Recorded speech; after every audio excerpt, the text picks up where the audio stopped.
Hey, tonight we're going to journey back to one of the roughest places in American history, the Wild West saloons of the 1870s. We'll explore what life was really like for the people who worked and lived in these frontier establishments, far from the Hollywood glamour you might imagine. It's a story of survival, hardship, and the human spirit in one of America's most challenging eras. Hey, if you're enjoying these stories, I'd really appreciate a like or subscribe. I'm curious where you're listening from, so drop a comment with your location and what time it is there. Now, find a cozy spot, take a slow, deep breath, and let your body sink into comfort as we journey back in time together. Congratulations, you've just woken up in Dodge City, Kansas on a sweltering afternoon in July 1875. The first thing that hits you isn't what you see, it's what you smell. The thick, cloying scent of unwashed bodies, stale tobacco, and something that might charitably be called whiskey, but smells more like paint thinner mixed with burnt sugar.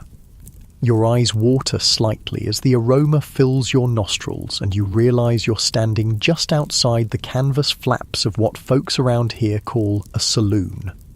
The good news is you're about to witness one of the most fascinating and complex social institutions of the American frontier. The bad news? Well, you're about to discover that life in these establishments was nothing like the romantic tales Hollywood would later tell. Let your shoulders relax as we step through those canvas flaps together, because you'll need to stay calm for what comes next. The saloon you're entering is basically a large tent stretched over a wooden frame with rough pine boards laid across the dusty ground as flooring. The walls are just heavy canvas, and you can hear every conversation, every argument, every cough and spit from the dozens of men crowded inside this stifling space.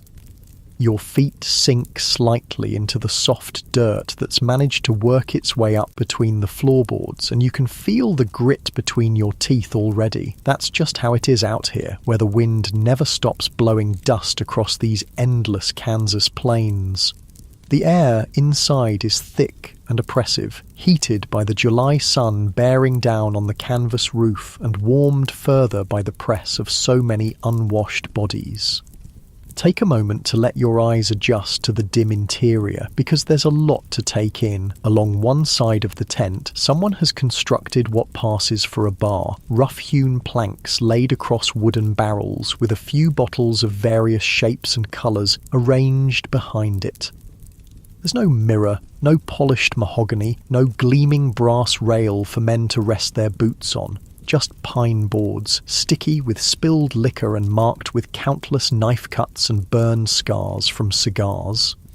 Behind the makeshift bar stands a man you'd guess to be in his 40s, though the hard frontier life makes it difficult to tell. His face is weathered like old leather, with deep lines around his eyes from squinting against the prairie sun. His shirt, once white, is now a dingy grey-yellow, and you notice dark stains under his arms that speak to the challenge of staying clean when water is precious and laundry means hauling everything down to the muddy Arkansas River.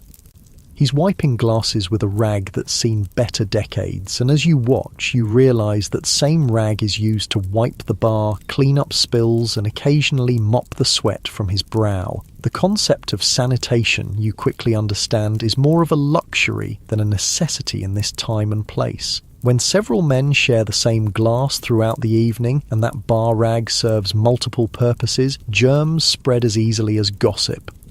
Let your breathing slow and deepen as you take in the rest of this fascinating scene. Scattered throughout the tent are rough wooden tables, each one scarred and stained with years of use. Some are simply planks laid across sawhorses, while others are more elaborate affairs. Though elaborate here means they have 4 matching legs and don't wobble too badly when someone pounds a fist on them. At these tables, groups of men cluster around games of chance. There's something almost hypnotic about watching their hands move cards across the scarred wood, the soft whisper of shuffling, the gentle clink of coins and chips. The most popular game, you notice, isn't poker, as you might expect, but something called faro. It's a fast-paced banking game where players bet on which cards will appear, and the dealer, called a banker, operates a specially designed case that dispenses cards one at a time. The men playing Pharaoh have a particular intensity about them, a focused silence broken only by quick, muttered bets and the soft sigh of cards being revealed. You can see the appeal. It's simple enough for trail-weary cowboys to understand after a few drinks, but complex enough to keep their interest for hours. More importantly, it's a game where large sums can change hands quickly, which explains why the saloon owner is so eager to host these games and take his percentage of every pot. Feel the weight of the humid air as you notice the other patrons scattered throughout this canvas cathedral of frontier entertainment. There are cowboys, recognizable by their wide-brimmed hats and leather chaps, their faces burnt dark by months under the unforgiving prairie sun. You can see trail dust ground deep into the creases around their eyes and embedded under their fingernails. These men have just finished driving herds of longhorn cattle up from Texas, a journey that took months through every kind of weather you can imagine. Mixed among the cowboys are railroad workers, distinguishable by their blue denim overalls and the coal dust that seems permanently ground into their skin and clothes. They've been laying track across the endless Kansas grassland, backbreaking work that involves hauling heavy steel rails under the blazing sun, driving countless spikes into railroad ties with heavy sledgehammers until their hands are a mass of calluses and their backs ache constantly. There are miners too, men whose clothes carry the grey dust of distant silver claims and whose eyes hold that particular hollow look that comes from spending months underground in narrow, dangerous tunnels. Some are flush with recent discoveries, their pockets heavy with silver coins, while others are clearly down to their last few dollars, nursing a single drink and hoping their luck will change before morning. Allow your mind to settle as you observe the subtle social dynamics playing out in this tent. Despite what you might expect, there's a surprising amount of order here. The saloon owner, you realize, has a vested interest in keeping things relatively peaceful. Violence is bad for business. It scares away customers, breaks furniture that's expensive to replace, and attracts the attention of what little law enforcement exists in this frontier town. Near the back of the tent, you notice movement that catches your eye. There are women here, though not many, and their presence adds another layer of complexity to this social ecosystem. You see a young woman, perhaps 20 years old, moving between the tables with a tray of drinks. Her dress is simple but clean, a practical cotton affair in dark blue that doesn't show stains easily. Her hair is pinned up neatly, and while her face shows the wear of frontier life, she carries herself with a dignity that commands respect from the men around her. This is what they call a saloon girl, though that term covers a wide range of roles and circumstances. Her primary job is to encourage men to buy drinks and stay in the saloon longer, spending more money. She'll dance with customers for 25 cents a song, engage them in conversation, and generally brighten their evening. Contrary to what later movies would suggest, most saloon girls weren't prostitutes. They were entertainers and hostesses, trying to make an honest living in a place where women's opportunities were severely limited.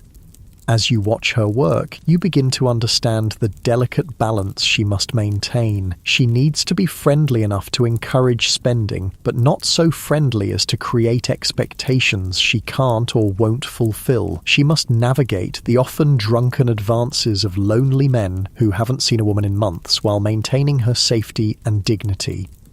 It's a performance that requires considerable skill, and you notice how she positions herself near other people, never isolated with a single customer, always maintaining escape routes to safer parts of the tent. Let the sounds of this place wash over you like a gentle tide. There's the constant murmur of conversation, punctuated occasionally by bursts of laughter or the sharp exclamation of someone winning or losing at cards. You hear the clink of bottles against glasses, the scrape of chairs on the rough wooden floor, and underneath it all, the soft whistle of prairie wind moving through the canvas walls. Someone in the corner has produced a harmonica and is playing a slow, melancholy tune that speaks of home and loneliness and vast distances travelled. The melody weaves through the other sounds, adding a touch of beauty to this rough environment. Other men hum along softly, and for a moment, the entire tent seems united in a shared recognition of how far they all are from anything resembling comfort or familiarity. The music reminds you that these men, despite their rough exterior, are far from home and often profoundly lonely. Many haven't seen their families in months or even years. Some have families back east they're working to support, sending most of their earnings home while living on beans and hardtack. Others are running from something. Debts, failed relationships, legal troubles, or simply the feeling that they didn't fit into the increasingly civilized Eastern society. Notice how your breathing has naturally slowed as you've become absorbed in observing this fascinating social tableau. There's something almost meditative about watching these men at their simple pleasures: cards, conversation, and the occasional sip of whatever passes for whiskey in this frontier establishment. Speaking of whiskey, you're curious about what exactly these men are drinking with such apparent enjoyment. The bottles behind the bar contain a variety of mysterious liquids, and you quickly learn that quality control is, well, let's just say it varies considerably. Much of what's called whiskey is actually rot gut, a concoction of raw grain alcohol mixed with whatever the proprietor has on hand to give it colour and flavour. The recipes are creative, to put it mildly. You might find burnt sugar for colour, chewing tobacco for flavour, and even stranger additions like turpentine, ammonia, or gunpowder. The goal isn't to create something delicious, but rather something strong enough to help men forget their troubles for a few hours. At 25 cents a shot, nearly $5 in today's money, it's not exactly cheap, but for men who've been working brutal jobs for months, it represents a few hours of relief from the hardships of frontier life.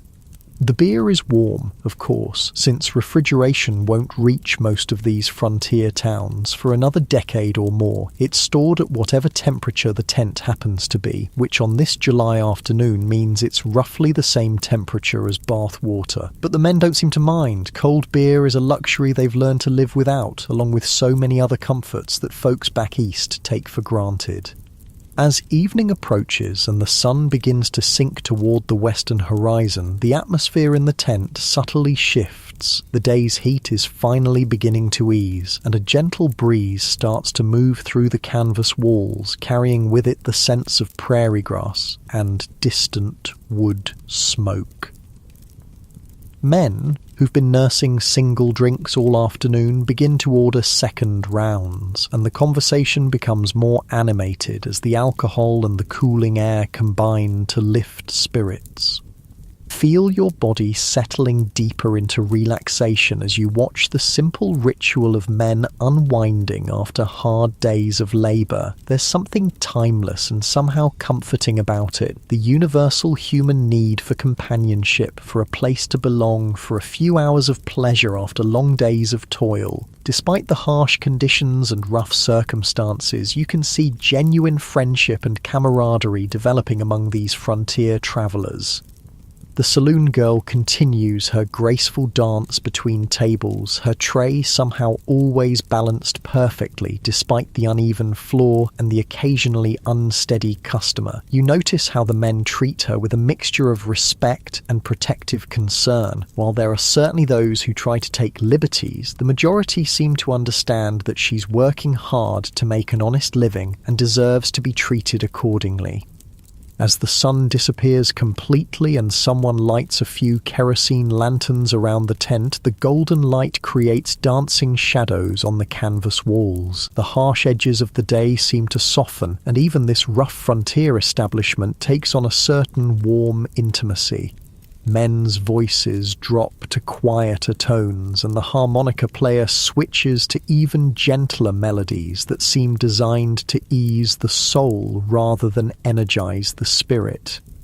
You realize you're witnessing something remarkable, a moment of peace and human connection in one of the harshest environments imaginable. These men have found a way to create community and comfort even here in this dusty tent on the edge of civilization. They've established their own codes of conduct, their own forms of entertainment, their own ways of caring for one another.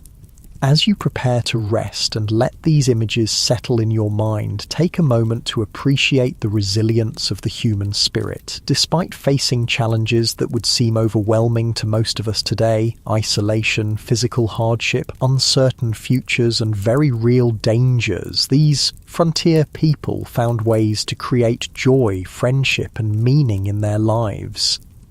The gentle sounds of the saloon continue around you as your eyelids grow heavy, the soft murmur of conversation, the whisper of cards being shuffled, the distant notes of that lonely harmonica. Let these sounds carry you toward peaceful sleep, knowing that tomorrow we'll continue exploring this fascinating world where survival required not just physical toughness, but the ability to find humanity and connection in the most unlikely places.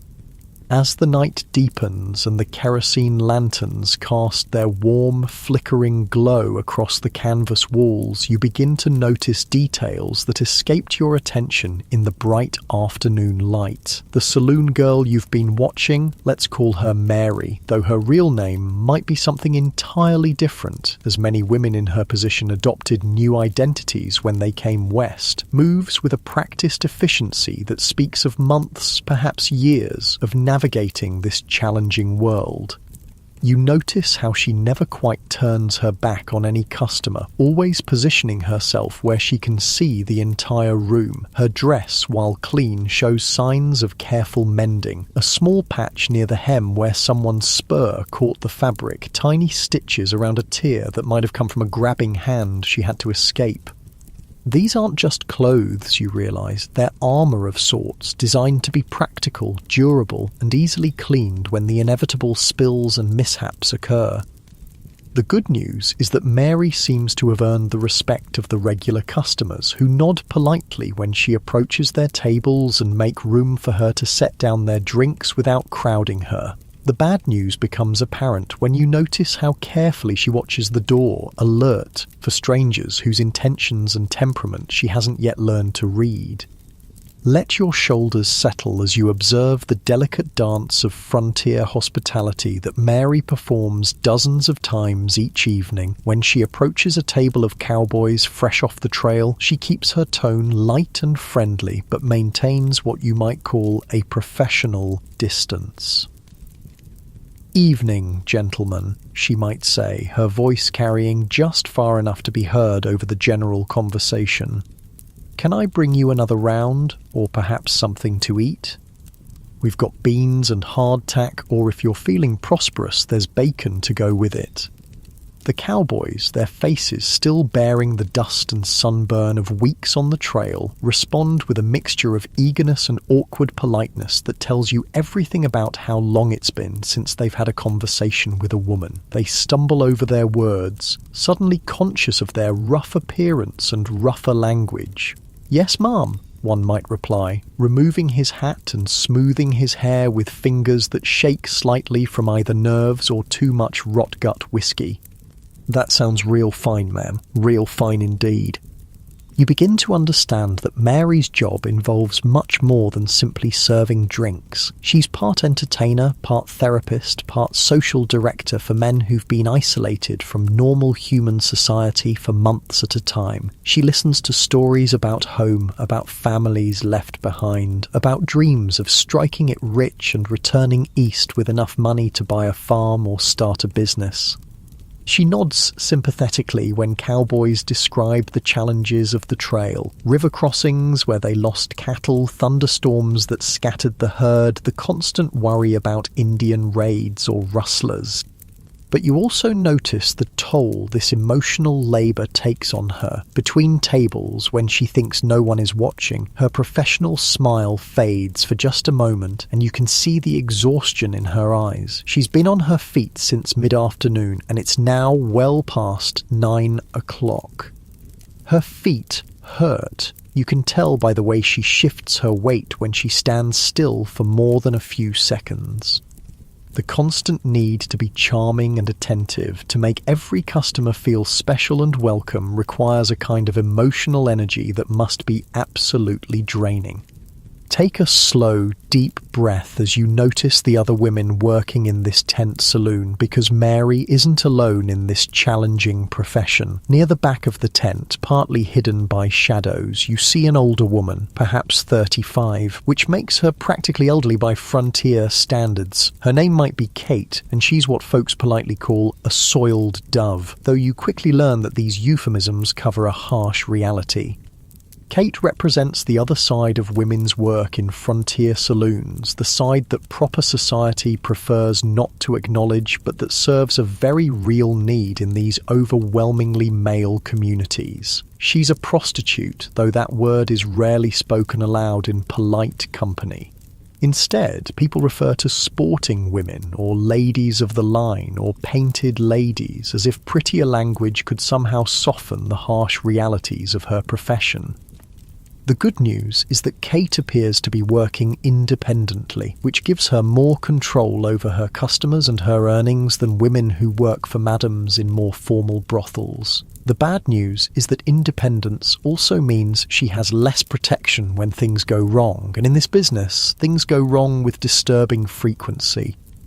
You watch as Kate negotiates with a potential customer, a miner whose clothes are still dusty from his claim. The conversation is conducted in hushed tones, but you can see the careful assessment taking place on both sides. Kate is evaluating whether this man seems safe, sober enough to conduct business properly, and financially capable of paying her fee. The miner, meanwhile, is trying to determine if Kate's prices fit his budget and if she seems healthy enough to risk the encounter.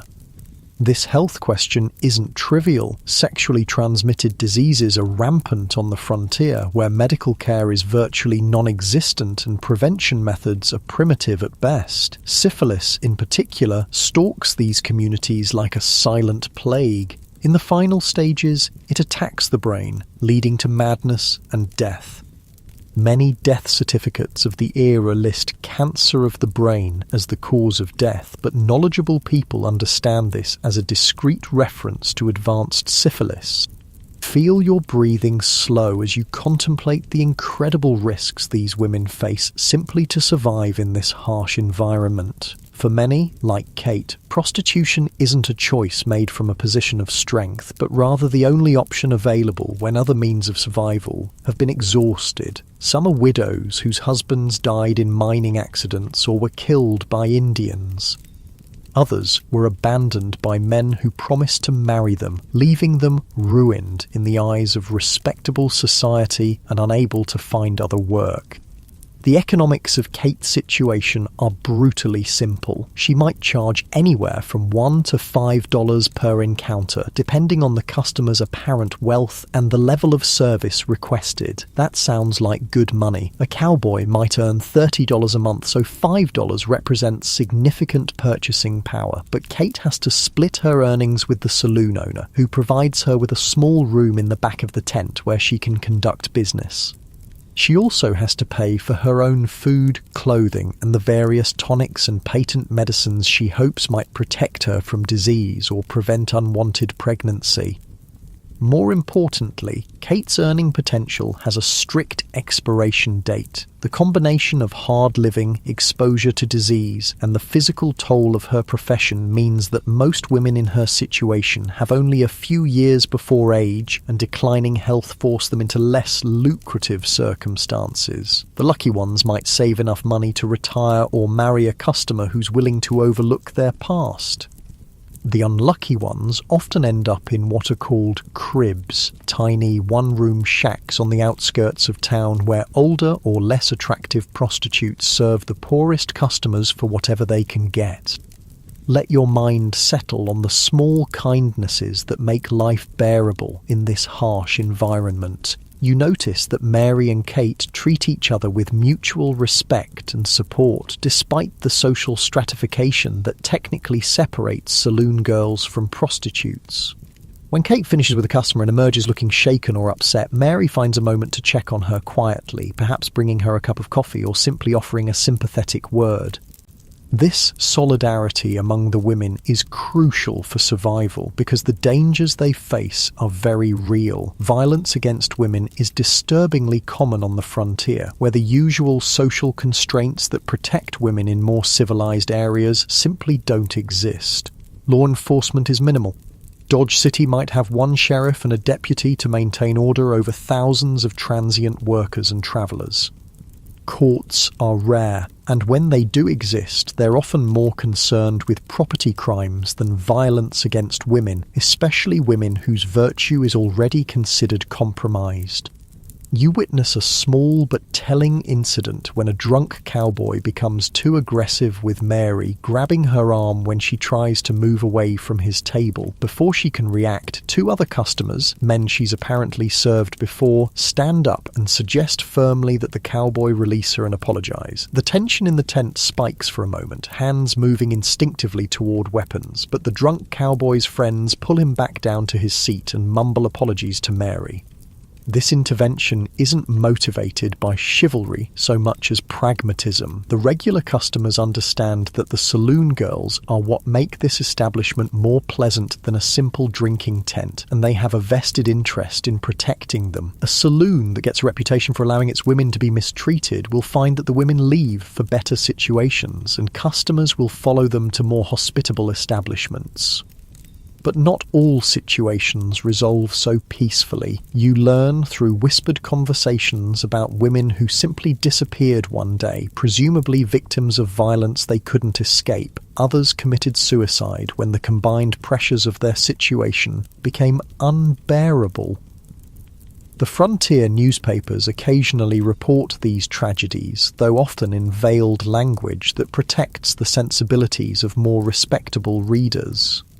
Allow the gentle sounds of the evening to wash over you as you notice how the women have developed strategies for staying safe in this dangerous environment. Mary never walks home alone. She's arranged to leave with a group of other workers, or she simply sleeps in the saloon, curled up on a blanket behind the bar where the owner can keep an eye on things. Kate always tells Mary where she's going and when she expects to return, so someone will notice if she doesn't come back.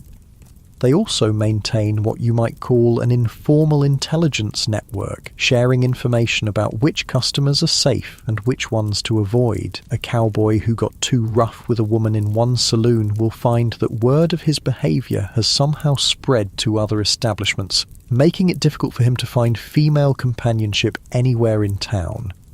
This system of shared information is one of the few forms of protection available to women in a society that offers them little legal recourse when things go wrong.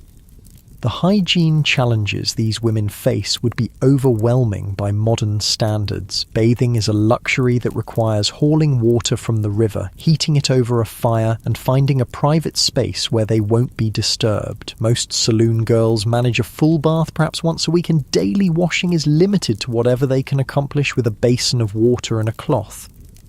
Laundry is equally challenging. Their dresses must be washed by hand using harsh lye soap that's rough on both fabric and skin. In winter, clothes frozen on the line might take days to dry. In summer, the constant dust means that anything hanging outside gets dirty again before it's fully dry. Clean clothes are a constant struggle, and most women own only 2 or 3 dresses, rotating them as washing and mending permit. Feel your body relaxing as you contemplate the small luxuries that make life bearable in this challenging environment. A new ribbon for her hair represents a significant investment for Mary, but it helps her maintain the appearance of femininity that's essential to her work. A small bottle of rose water, carefully hoarded and used sparingly, can mask the inevitable odours of frontier life for special occasions. These tiny touches of beauty and refinement become incredibly precious when everything else about life is harsh and utilitarian. The food available to saloon workers is monotonous and often nutritionally inadequate. Meals typically consist of beans, hardtack, and occasionally salt pork or bacon when someone's feeling prosperous. Fresh vegetables are rare and expensive, leading to scurvy and other nutritional deficiencies. Fresh meat is available when someone shoots game, but preservation is challenging without refrigeration, so most protein comes from salted or dried sources. Mary has learned to supplement this basic diet whenever possible. She might trade her services for fresh eggs from a customer who's passing through with a wagon train. She knows which wild plants growing along the river are edible and can add some variety to the endless beans and bread. She saves every penny she can spare to buy small luxuries like coffee or sugar, which can make the difference between a merely filling meal and one that provides some actual pleasure. Water, surprisingly, is often more dangerous than the rot-gut whiskey. The Arkansas River that flows near Dodge City also serves as a dumping ground for all the waste produced by the growing town. Human waste, dead animals, garbage, and runoff from various businesses all contaminate the water supply. Many frontier residents actually consider alcohol safer to drink than water, since the alcohol content kills some of the harmful bacteria that flourish in contaminated water sources. This means that Mary and Kate, like most frontier residents, exist in a constant state of mild dehydration and low-level alcohol consumption. They've learned to pace themselves, drinking just enough to avoid waterborne illness without becoming intoxicated and vulnerable to the dangers that surround them. Let the soft sounds of the settling evening carry you toward peaceful rest as you notice how these remarkable women have created small rituals of comfort and normalcy in their challenging lives. Before the saloon closes each night, Mary takes a few minutes to tidy her appearance, smoothing her hair and straightening her dress. It's a small act of self-respect and dignity that helps her maintain her sense of identity despite the harsh circumstances. Kate, too, has her rituals. After her last customer of the evening, she carefully counts her earnings and sets aside a portion for savings, no matter how small. Even if it's just a few pennies, this act of planning for the future helps her maintain hope that her current situation isn't permanent, that she's working towards something better. The two women often share a cup of coffee before retiring, sitting quietly in the back of the tent as the last customers finish their games and conversation. They don't talk much during these moments. They're both exhausted from the emotional and physical demands of their work. But there's comfort in shared silence, in the simple presence of another woman who understands the unique challenges they face.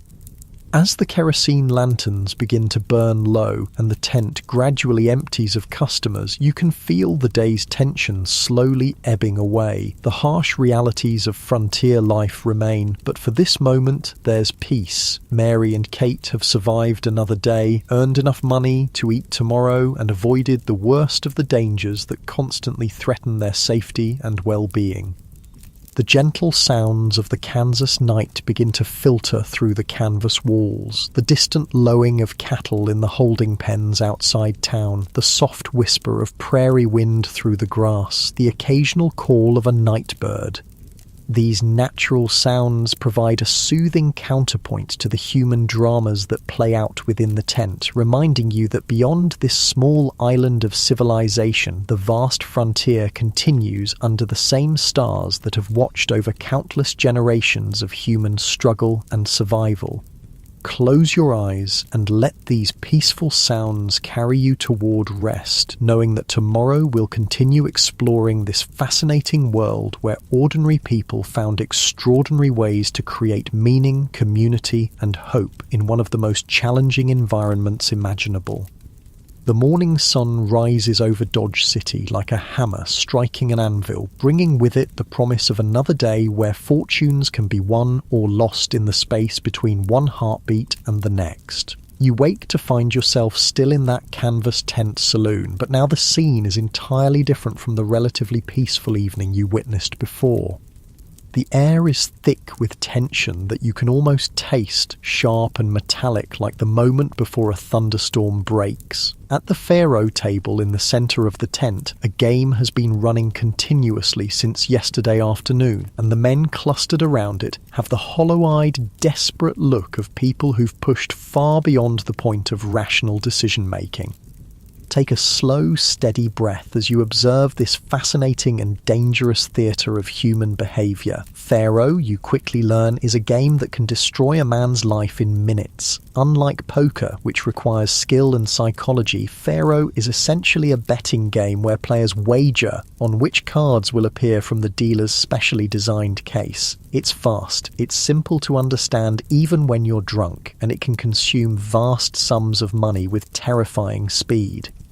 The good news is that Faro is considered an honest game when run properly. The odds are clearly defined, and there's less opportunity for the kind of creative cheating that plagues poker games. The bad news is that those clearly defined odds heavily favour the house, meaning that over time, the saloon owner will inevitably collect most of the money wagered at his tables.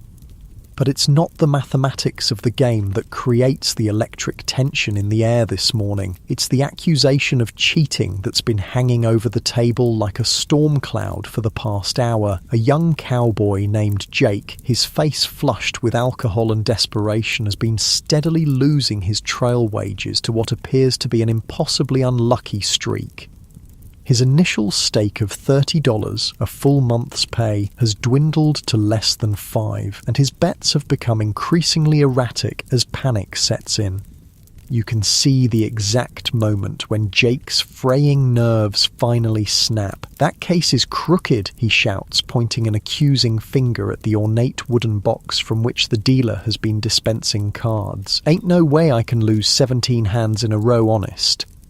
The silence that follows this accusation is so complete you can hear the distant whistle of wind through the prairie grass outside. Every conversation in the tent stops. Every man turns to watch what happens next, because everyone understands that accusations of cheating in frontier gambling establishments tend to be resolved with violence. Let your shoulders relax even as you feel the tension building, because you're about to witness how frontier justice operates when formal law enforcement is hundreds of miles away. The dealer, a thin man with prematurely grey hair and steady hands, doesn't immediately respond to Jake's accusation. Instead, he carefully sets down the cards he's holding and looks around the table at the other players. "Gentlemen," he says quietly, his voice carrying easily in the sudden silence, "I've been running honest games in frontier towns for 15 years. My reputation is the only thing that lets me make a living, and I don't risk it for any man's money, no matter how much he's willing to lose." This is the moment when things could go very wrong, very quickly. Jake's hand is already moving toward the Colt revolver on his hip, and you can see other men subtly positioning themselves to dive for cover if shooting starts. In a world where every man is armed and formal, justice is weeks away by horseback. Accusations of cheating are often settled with what frontier residents grimly call lead therapy. But something interesting happens instead. An older cowboy, grey-bearded and weathered by decades of trail life, stands up slowly from his position at the edge of the crowd. "Son," he says to Jake, his voice carrying the authority of experience, "I've been watching this game since yesterday, and I ain't seen nothing crooked. Sometimes the cards just run against a man. That's the nature of gambling." The older cowboy's intervention gives Jake a face-saving way to back down from a confrontation he probably can't win. More importantly, it prevents the kind of violence that could shut down the saloon and disrupt everyone's entertainment. After a long moment of tension, Jake slowly removes his hand from his weapon and nods reluctantly. "Maybe you're right," he admits, though you can see it costs him considerable pride to make this concession. "Maybe the cards just ain't been kind to me today." Feel your breathing return to a more natural rhythm as you witness this small miracle of frontier diplomacy. Violence has been averted, at least for now, but Jake's problems are far from over. He's lost nearly a month's wages, money he was probably planning to send home to family back east, or use to buy supplies for the next cattle drive. His immediate options are all unpleasant. He can try to borrow money from friends, attempt to find work around town until the next drive, or simply go hungry until better opportunities present themselves. This is the brutal mathematics of frontier gambling that plays out dozens of times each day in saloons across the American West. For every man who wins enough to buy a small ranch or start a business, there are dozens who lose everything they've worked months to earn. The dream of striking it rich through gambling is powerful and seductive, but the reality is that most players leave poorer than they arrived. The psychological appeal of gambling in this environment goes beyond simple greed, though. For men who spend months engaged in backbreaking labour under dangerous conditions, the idea that luck rather than hard work might determine their fate has an almost irresistible attraction. A cowboy who spent weeks dodging stampeding cattle and sleeping on the hard ground under thunderstorms can easily convince himself that he's earned a lucky break, that the universe owes him something better than another month of beans and hardtack. Allow your mind to settle as you notice the other forms of entertainment available in this frontier establishment, because gambling is just one way that saloon patrons try to escape the harsh realities of their daily lives. Near the back of the tent, someone has set up a crude but functional billiards table. Rough wooden boards covered with what was once green felt, now faded and stained by months of use. The game being played isn't quite the billiards you might recognise from modern pool halls. The equipment is improvised and the rules are flexible, adapted to accommodate the limitations of frontier craftsmanship. The cue sticks are hand-carved from whatever wood was available, and the balls are mismatched spheres of various materials, some carved from wood, others made from clay, a few actual ivory balls that someone probably carried west from a more civilized establishment. But despite the primitive equipment, the players demonstrate considerable skill and take their games quite seriously. Small wagers ride on each shot, and the competition is fierce enough to draw crowds of spectators who offer commentary and encouragement with the enthusiasm of modern sports fans. You also notice dice games scattered throughout the tent, ranging from simple chuck-a-luck wheels to more complex betting arrangements that involve multiple dice and mathematical calculations that would challenge a sober man, let alone someone who's been drinking rot-gut whiskey for several hours. These games tend to attract the smaller bettors, men who can't afford the high stakes of the faro table but still want to try their luck against fortune. Take a moment to observe the drinking habits that fuel this culture of gambling and risk-taking, because the connection between alcohol and poor decision-making is as strong on the frontier as anywhere else. The bottles behind the bar contain substances that would horrify modern drinkers, concoctions designed more for maximum intoxicating effect than palatability or safety. The whiskey that Jake has been consuming throughout his disastrous gambling session is typical of frontier establishments, a mixture of raw grain alcohol, burnt sugar for colour, and various additives intended to provide flavour and kick. The bartender might add pepper for heat, tobacco for a woody taste, or even small amounts of strychnine, which in tiny doses acts as a stimulant but in larger quantities becomes deadly poison. The goal isn't to create a smooth, enjoyable drinking experience, but rather to produce something strong enough to provide immediate and powerful intoxication. Men who've been working 16-hour days in brutal conditions want their few hours of recreation to be intense and memorable, even if the memories are somewhat blurry the next morning. Beer, when available, is equally challenging by modern standards. Without refrigeration, it's served at ambient temperature, which in a Kansas summer means roughly the same temperature as a warm bath. The brewing process is often improvised, using whatever ingredients are available locally, and quality control is essentially non-existent. Some Frontier beer is reasonably palatable, while other batches might be sour, bitter, or contaminated with bacteria that can cause serious illness. Let your body relax as you notice how the saloon patrons have learned to pace their consumption, because survival on the frontier requires maintaining at least some level of alertness and judgment even during recreational drinking. Total intoxication is a luxury that few can afford when violence, accidents, or other emergencies might arise at any moment.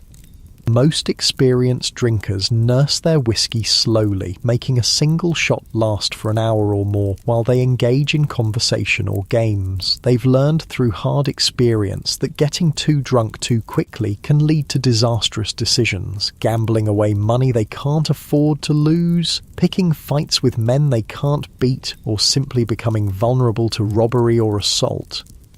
The physical effects of frontier drinking extend beyond simple intoxication. The harsh additives in rot-gut whiskey can cause severe stomach problems, and many regular drinkers develop chronic digestive issues that plague them for years. The combination of poor nutrition, contaminated water, and toxic alcohol creates a perfect storm of health problems that significantly shorten lifespans throughout the frontier region. You witness the medical realities of frontier life when a commotion near the tent entrance draws your attention to a man stumbling inside with blood streaming from a gash on his forehead. He's obviously been in a fight, and his unsteady gait suggests he's been drinking heavily before whatever altercation caused his injury. The good news is that frontier communities have developed practical approaches to dealing with common injuries and medical emergencies. The bad news is that these approaches would be considered primitive and dangerous by any modern medical standard. The saloon owner, acting as the closest thing to a medical authority available, examines the wound with hands that haven't been washed since morning. He determines that the cut, while bloody, isn't deep enough to be life-threatening. His treatment consists of pouring whiskey over the wound, both to clean it and to provide pain relief, and then binding it with a strip of fabric torn from what might charitably be called a clean shirt. This represents the state of medical care available to most frontier residents. There are no doctors within hundreds of miles, no hospitals, no antiseptics beyond alcohol, and no pain relievers beyond whiskey, and perhaps some laudanum if someone's wealthy enough to afford it. Serious injuries or illnesses are often death sentences, and even minor problems can become life-threatening if infection sets in. The injured man accepts his crude treatment stoically, understanding that it's the best care available. He'll probably develop a nasty scar, and there's a significant risk of infection that could turn a simple cut into a serious medical emergency. But he's alive, he's mobile, and with luck, he'll heal well enough to continue working and surviving in this harsh environment. Feel your breathing slow as you contemplate the incredible resilience required to survive in a world where a simple accident or illness can quickly become catastrophic. Frontier residents develop a fatalistic attitude toward injury and death that might seem callous to modern sensibilities, but it's actually a necessary psychological adaptation to an environment where danger is constant and help is rarely available. The psychological toll of living with constant risk manifests in various ways throughout the saloon. You notice men with the telltale hand tremor of chronic alcoholism, their nervous systems damaged by years of consuming toxic substances. Others show signs of what would now be recognized as post-traumatic stress, the hollow stare of men who've witnessed too much violence, the jumpiness of people who've learned to expect danger at any moment. Many saloon patrons suffer from what frontier residents call prairie madness, a form of depression and anxiety caused by the isolation, hardship, and uncertainty of frontier life. The vast emptiness of the Western landscape can be psychologically overwhelming, especially for people accustomed to the more populated and structured environment of Eastern communities. The saloon serves as an antidote to this psychological isolation, providing human contact and distraction from the mental health challenges that plague frontier communities. Men who might otherwise succumb to despair find reasons to continue living in the camaraderie and entertainment available in these establishments. As the day progresses and the heat inside the tent becomes increasingly oppressive, you notice how the physical environment affects everyone's mood and behavior. The temperature under the canvas roof climbs well above 100 degrees, and the humidity from dozens of sweating bodies makes the air thick and difficult to breathe. Men remove their shirts and roll up their sleeves, revealing bodies marked by the hard labour of frontier life. You see scars from accidents with tools and livestock, burn marks from campfires and branding irons, and the deep tan lines that come from working outdoors in all weather. These are bodies shaped by physical work, lean and tough, but often bearing the accumulated damage of a lifetime of hard use. The women working in the saloon face additional challenges in this oppressive heat. Their long dresses and multiple layers of undergarments trap body heat, and the need to maintain a feminine appearance prevents them from removing clothing for comfort the way men can. You see Mary and Kate frequently wiping sweat from their faces and necks, and notice how they position themselves near the tent openings whenever possible to catch any available breeze. Let the sounds of this sweltering afternoon wash over you like a slow, heavy tide. There's the constant buzz of flies attracted by spilled drinks and food scraps, the creak of wooden chairs under shifting weight, and the soft whisper of playing cards being shuffled with hands made slippery by perspiration. Conversation becomes more subdued in the heat, and even the gambling seems less frantic as men conserve their energy for the essential business of staying conscious in the stifling air. Despite the oppressive conditions, life in the saloon continues with the stubborn persistence that characterizes all frontier existence. New customers arrive regularly, drawn by the promise of cold drinks that aren't actually cold and entertainment that provides temporary escape from the harsh realities waiting outside the canvas walls. As evening approaches and the sun finally begins its descent toward the western horizon, you can feel the gradual shift in atmosphere that signals the approaching end of another day. The temperature starts to drop from unbearable to merely uncomfortable, and a slight breeze begins to move through the tent, carrying with it the sense of cooking food and distant campfires.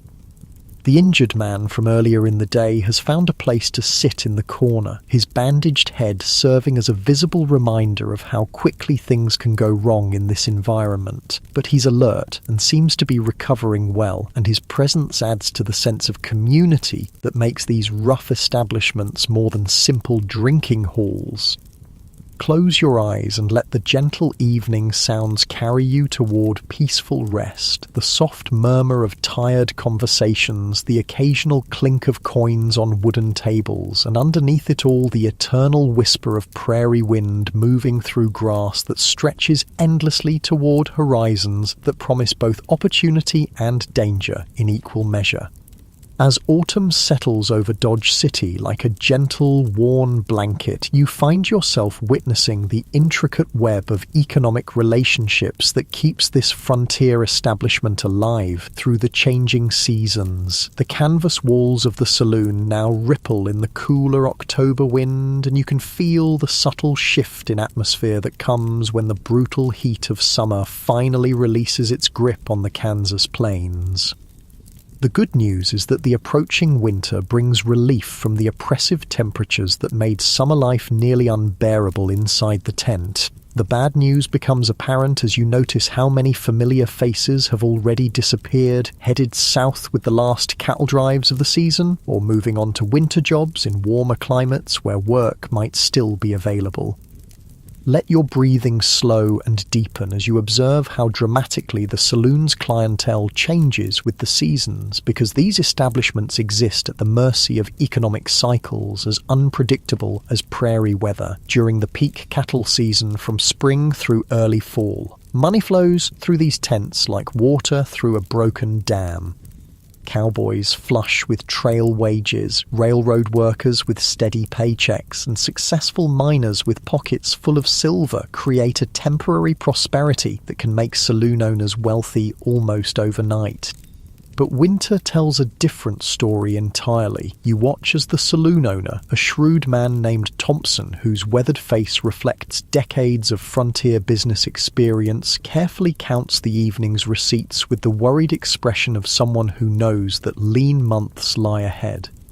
The handful of coins and crumpled bills in his strongbox represents not just today's profit, but potentially the difference between keeping his establishment running through the winter or closing down until spring brings new opportunities. Thompson has learned through hard experience that successful frontier businesses require careful planning for the inevitable boom and bust cycles that define Western economic life. During the flush summer months, he sets aside a portion of every day's earnings in a hidden cache that will sustain him through the winter when customers become scarce and every dollar becomes precious. You notice how his business model reflects the harsh realities of frontier economics in ways that would surprise modern entrepreneurs. Thompson doesn't actually own the land where his saloon sits. Like most frontier businesses, he simply claimed a good spot and erected his tent, knowing that formal property ownership is a luxury that will come later when the town becomes more established and civilization catches up to the frontier.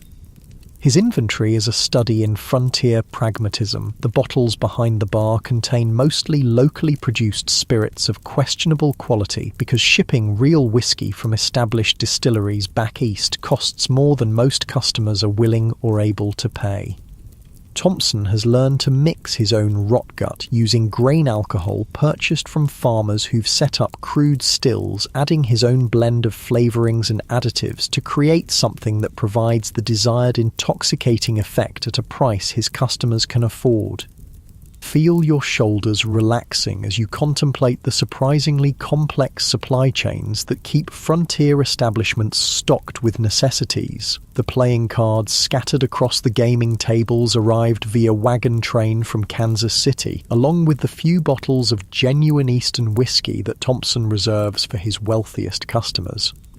The tobacco that patrons stuff into their pipes and roll into cigarettes comes from Virginia and North Carolina, travelling hundreds of miles over rough roads to reach this remote outpost. Even more fascinating is how Thompson manages his relationships with suppliers and creditors in an environment where formal banking barely exists and credit arrangements depend entirely on personal reputation and mutual trust. The grain alcohol he purchases from local farmers is often bought on credit, with payment promised when the next cattle drive brings fresh money to town. His suppliers understand that frontier businesses operate on seasonal cycles, and they're usually willing to extend credit to established operators like Thompson who've proven their reliability over multiple seasons. The women working in Thompson's establishment exist within their own complex economic ecosystem that parallels but doesn't quite intersect with the broader frontier economy. Mary, the saloon girl you've been observing, operates under a revenue-sharing arrangement that gives her a percentage of the drinks she sells while also allowing her to keep whatever tips customers provide for her dancing and conversation services. During busy summer months, Mary might earn the equivalent of $60 or $70 in modern purchasing power, enough to live comfortably by frontier standards and even save a modest amount for the future. But winter brings a dramatic reduction in both customers and earnings, and she must carefully budget her summer income to survive the lean months when entertainment is a luxury few can afford.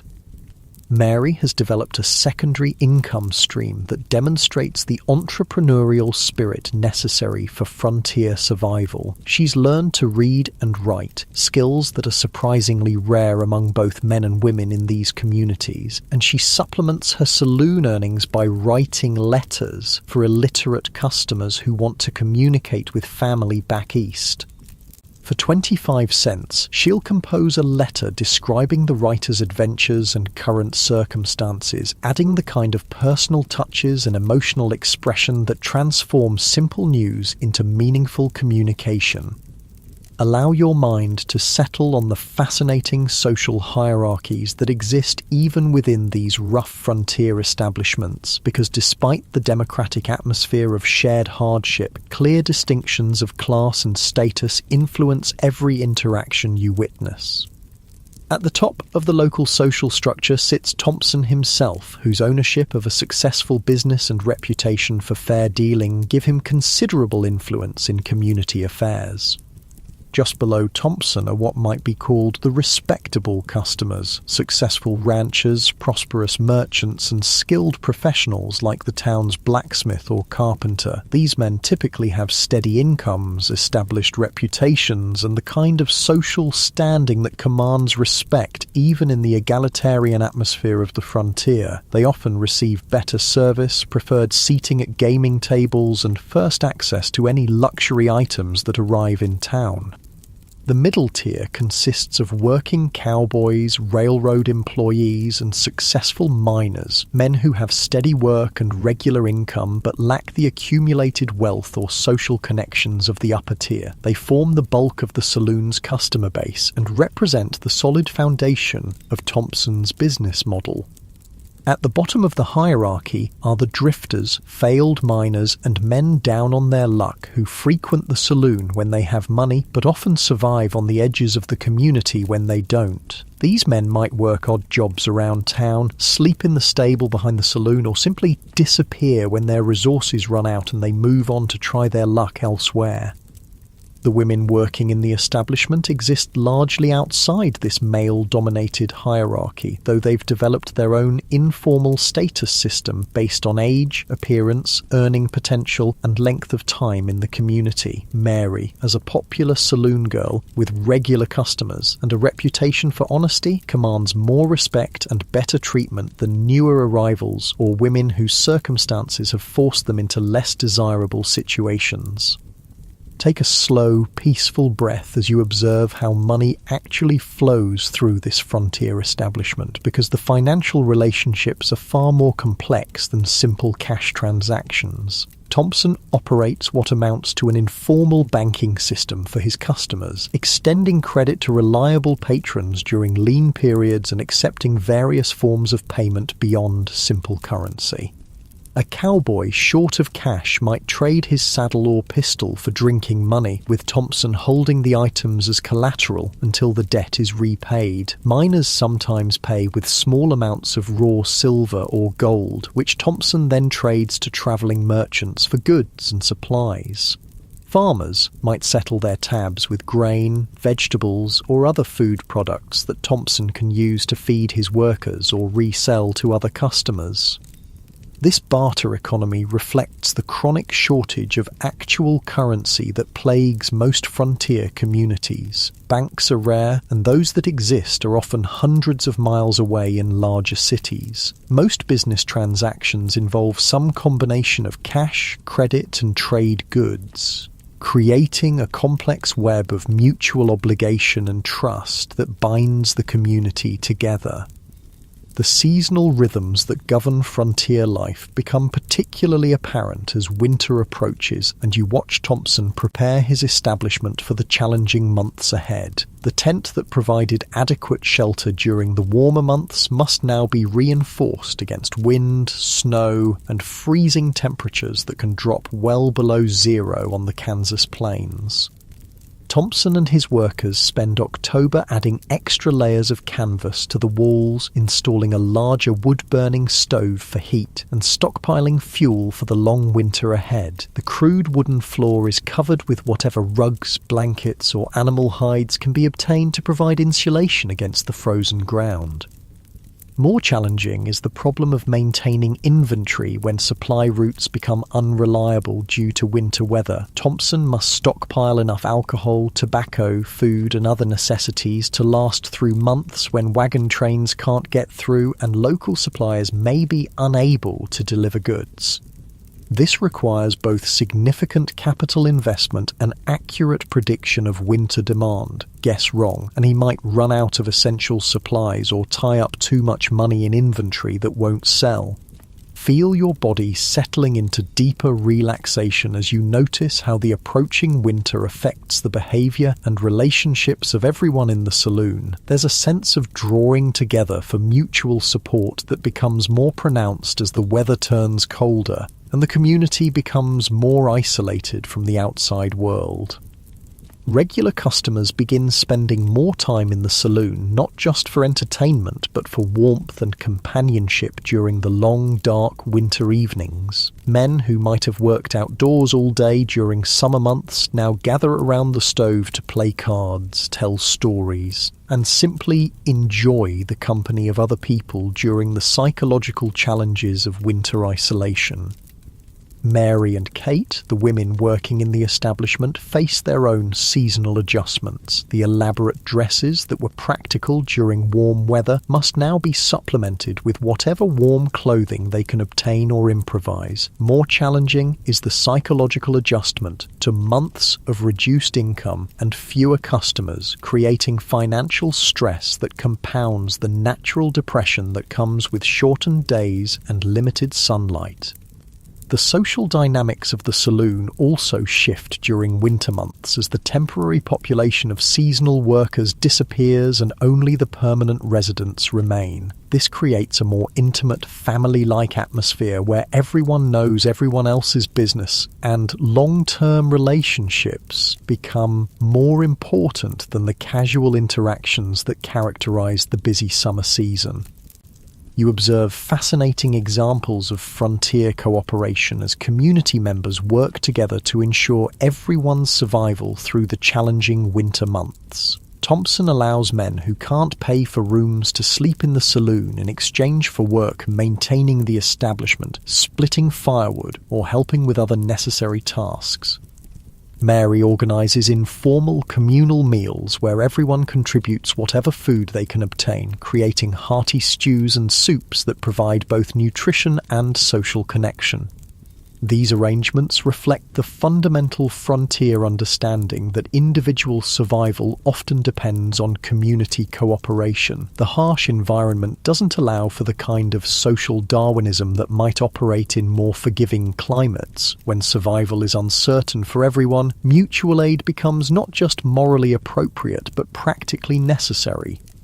The economic relationships that sustain the saloon through winter also reveal the entrepreneurial creativity that characterizes successful frontier businesses. Thompson begins hosting evening entertainment events, storytelling competitions, music performances, and community discussions that provide social value while encouraging customers to purchase drinks and extend their visits.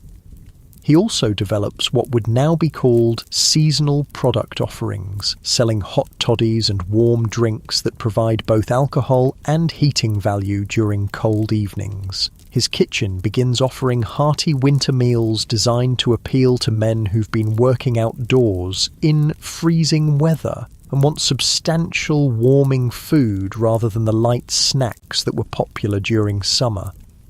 Let the gentle sounds of winter preparation wash over you like a soft, steady rhythm. There's the whisper of wind through canvas walls, the crackling of the wood stove, and the quiet conversations of people settling in for the long months ahead. These sounds create a cocoon of warmth and safety against the vast, cold prairie that stretches endlessly beyond the fragile shelter of the tent.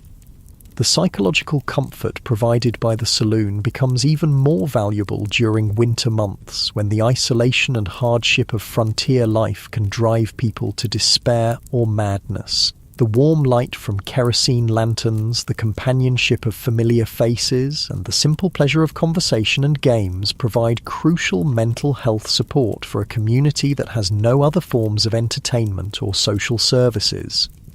Thompson understands that his business serves functions far beyond simple profit-making during these challenging months. He's providing a crucial community service that helps maintain the psychological and social health of the entire settlement. This awareness influences his business decisions in subtle but important ways. He might extend credit longer than strictly prudent or maintain services that aren't immediately profitable because he understands their broader value to community survival. As you prepare to rest and let these images of frontier economics and seasonal adaptation settle in your mind, take a moment to appreciate the incredible complexity and resilience of these frontier communities. Despite operating without banks, formal contracts, reliable supply chains, or government services, they've created economic and social systems that enable survival and even prosperity in one of the most challenging environments imaginable. The gentle sounds of evening in the winter-ready saloon surround you as your eyes grow heavy, the soft murmur of men sharing stories around the stove, the occasional clink of coins on wooden tables, and the comforting crackle of burning wood that promises warmth through the cold night ahead. Let these peaceful sounds carry you toward rest, knowing that tomorrow we'll conclude our journey through this fascinating world with the story of how these rough frontier establishments eventually gave way to the more civilized communities that would follow.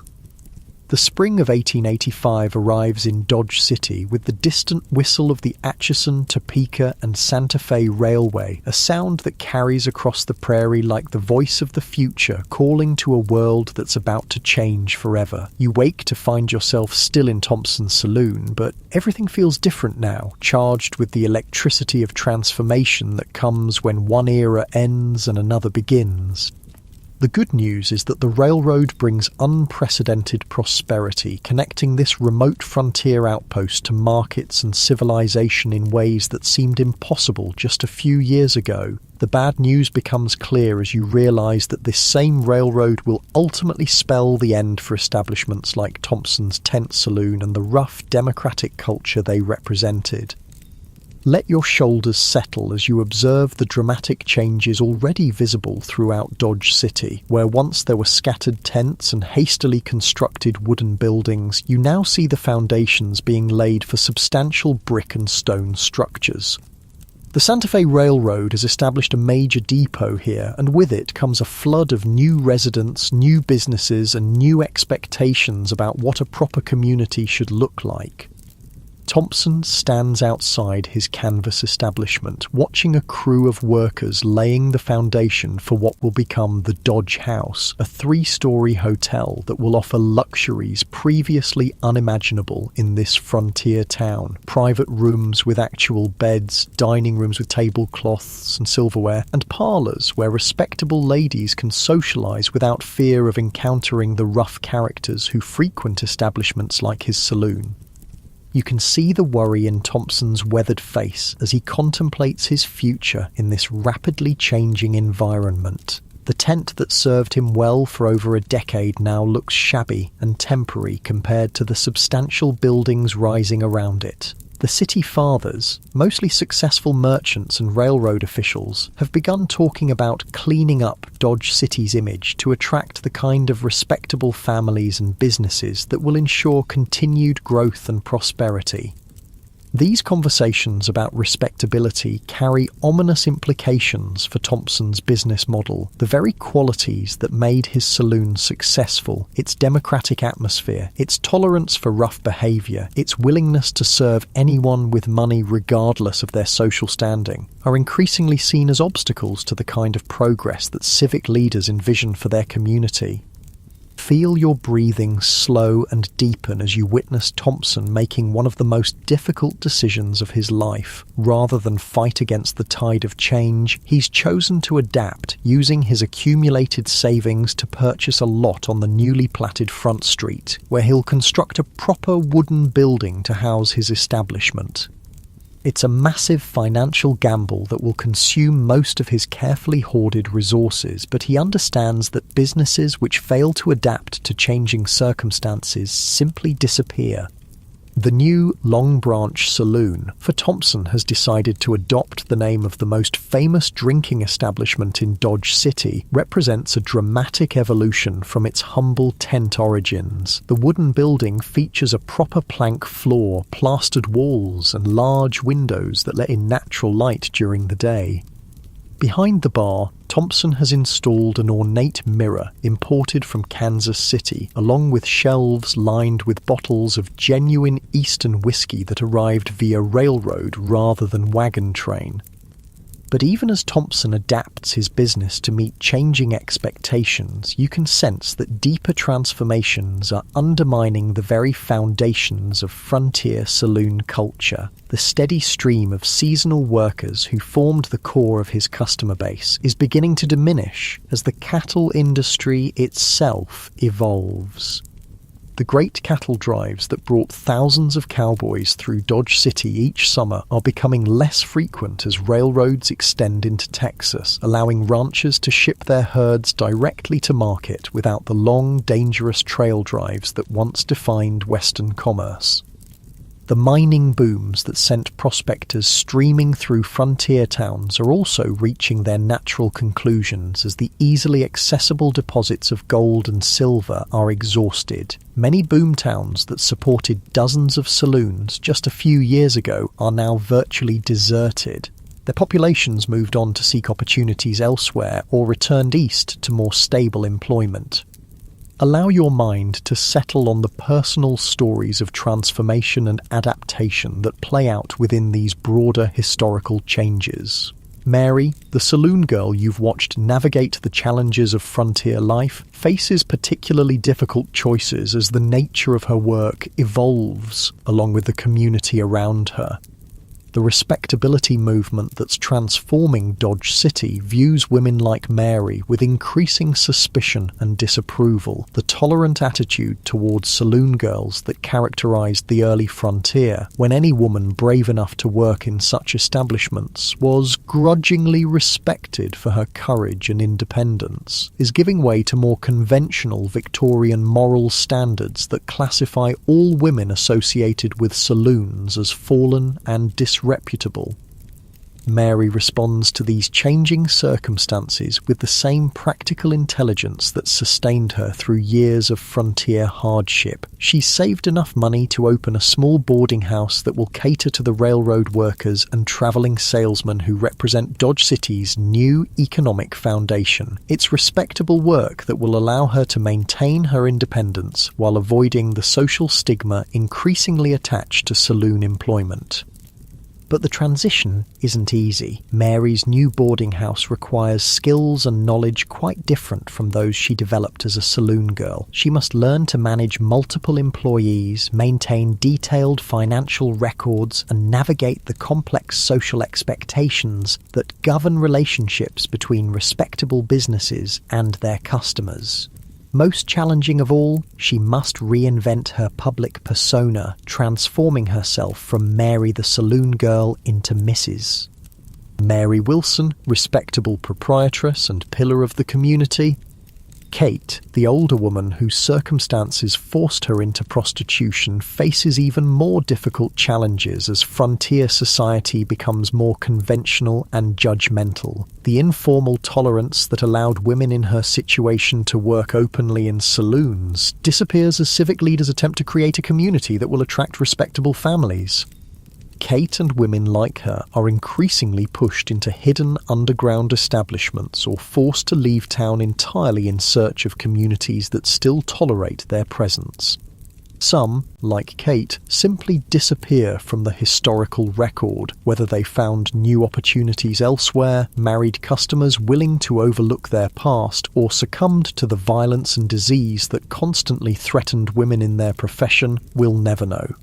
Their stories remind us that the progress and civilization that transformed frontier communities came at a cost, often paid by the most vulnerable members of society. Take a gentle breath as you observe the broader cultural forces reshaping not just Dodge City, but frontier communities throughout the American West. The temperance movement, led primarily by women who followed the railroad west to establish proper homes and families, view saloons as the root of most social problems plaguing Western communities. These temperance advocates organize prayer meetings outside saloon doors, petition local governments to restrict liquor licenses, and work tirelessly to convince their neighbors that alcohol consumption is incompatible with the kind of civilized society they hope to build. Their arguments find increasingly receptive audiences among business leaders who recognize that Eastern investors and potential residents are reluctant to establish themselves in communities with reputations for lawlessness and vice. The political influence of the temperance movement grows steadily as more women and families settle in formerly male-dominated frontier towns. By the 1890s, many Western communities have implemented restrictions on saloon hours, prohibited gambling, and banned the employment of women in drinking establishments. These regulations represent the beginning of the end for the freewheeling culture that characterized the frontier saloon era. Thompson adapts to these changing regulations as best he can, removing the gambling tables from his establishment and focusing more heavily on serving food and providing entertainment that appeals to respectable customers. He hires a piano player to provide musical entertainment in the evenings and begins hosting community events like church socials and political meetings that help establish his saloon as a legitimate part of the town's social infrastructure.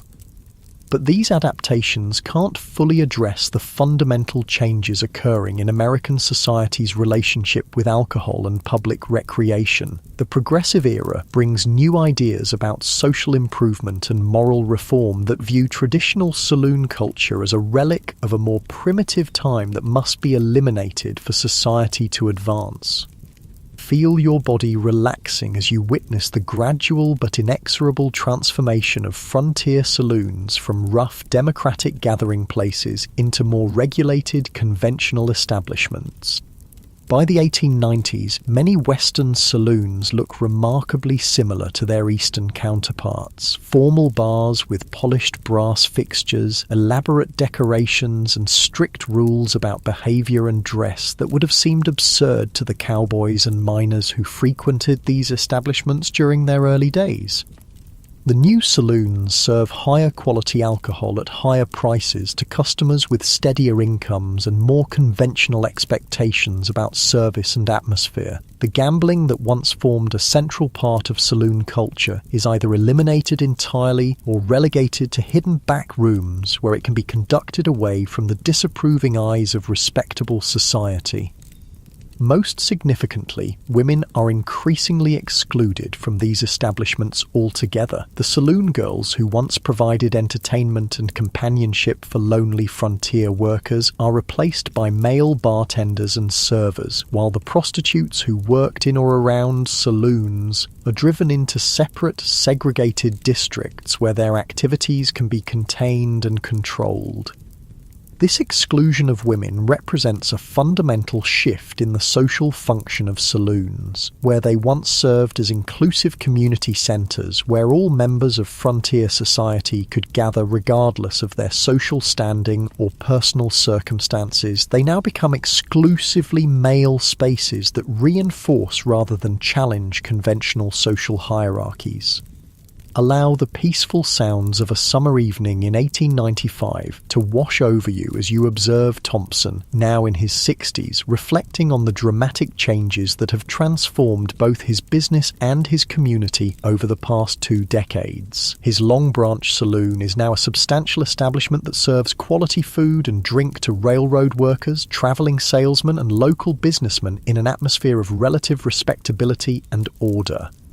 Gone are the tent walls that once fluttered in the prairie wind, replaced by solid wooden construction that provides genuine comfort and protection from the elements. Gone, too, are the faro tables where fortunes were won and lost in single evenings, the saloon girls who danced with lonely cowboys, and the democratic mixing of social classes that characterized frontier society.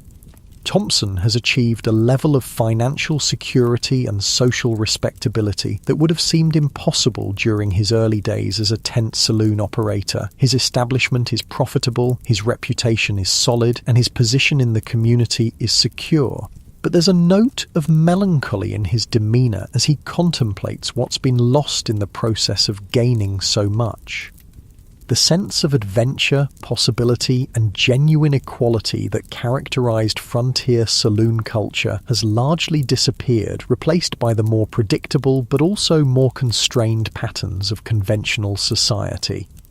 The men who gather in Thompson's saloon now are more prosperous and better behaved than their frontier predecessors, but they're also somehow smaller, more limited by social expectations and economic calculations that leave little room for the grand gestures and dramatic risks that defined the earlier era. As the new century approaches, even Thompson's adapted establishment faces growing pressure from the prohibition movement that's gaining strength throughout Kansas and much of the American West. The same moral reform impulses that transformed saloons from rough frontier gathering places into respectable drinking establishments are now questioning whether any form of alcohol consumption can be reconciled with a truly civilized society. The irony isn't lost on Thompson that the very success of his adaptation efforts has made possible the further social progress that now threatens his livelihood entirely. By helping to create more orderly, respectable communities, establishments like his have paved the way for citizens who believe that such communities would be even better without saloons altogether. Let your breathing settle into the slow, peaceful rhythm of approaching rest as you contemplate the end of the Wild West saloon era. On January 16, 1920, the 18th Amendment to the Constitution takes effect, prohibiting the manufacture, sale, and transportation of alcoholic beverages throughout the United States. With the stroke of a pen, an entire way of life that sustained millions of Americans for over half a century becomes illegal overnight. Thompson's Long Branch Saloon, along with thousands of similar establishments across the American West, closes its doors forever. The building that housed so many memories and witnessed so much history becomes a general store, then a restaurant, and eventually disappears entirely as Dodge City continues its evolution into a modern American community. The men and women who created and sustained frontier saloon culture scatter to pursue new opportunities in a world that no longer has room for their particular skills and experiences. Some successfully adapt to new circumstances, like Mary with her boarding house, while others simply fade into historical obscurity, their stories preserved only in fading photographs and yellowed newspaper accounts. But their legacy lives on in ways both obvious and subtle. The democratic spirit that characterized frontier saloons, the idea that all people deserve respect and opportunity regardless of their background or circumstances, becomes part of the broader American character. The entrepreneurial creativity that allowed people like Thompson to build successful businesses from nothing but canvas and determination contributes to the innovative spirit that drives American economic development. Most importantly, the resilience and mutual support that enabled frontier communities to survive and prosper in some of the harshest conditions imaginable demonstrates the incredible capacity of human beings to create meaning, connection, and hope even in the most challenging circumstances.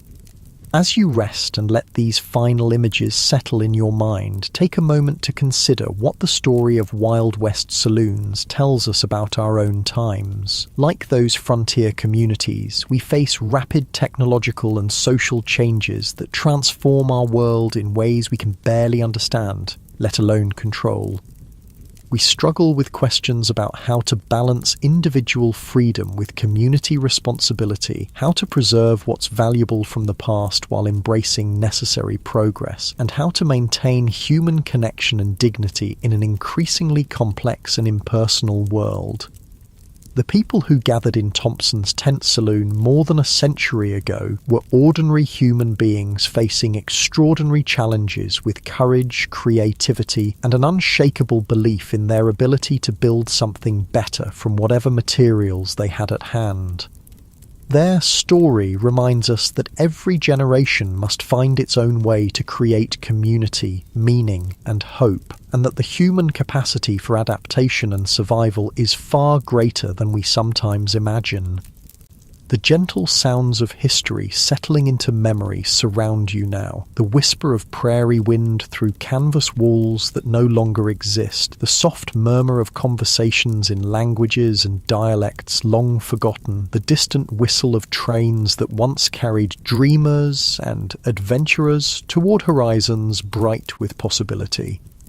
Let these peaceful echoes carry you toward rest, knowing that the courage, resilience, and hope that sustained our predecessors through their challenges continues to flow through our own lives, connecting us across time to the endless human story of survival, adaptation, and the search for home in an uncertain world. Close your eyes and breathe deeply, feeling gratitude for the comfort and safety that surround you tonight, and for the countless unknown people whose struggles and sacrifices made possible the world we inhabit today. Their stories live on in every act of kindness, every moment of courage, and every decision to build something positive from whatever circumstances we face, reminding us that we too are part of the great ongoing adventure of human community and connection that stretches from the first flickering campfires of our ancestors to the gentle lights that guide us safely through each night toward tomorrow's possibilities.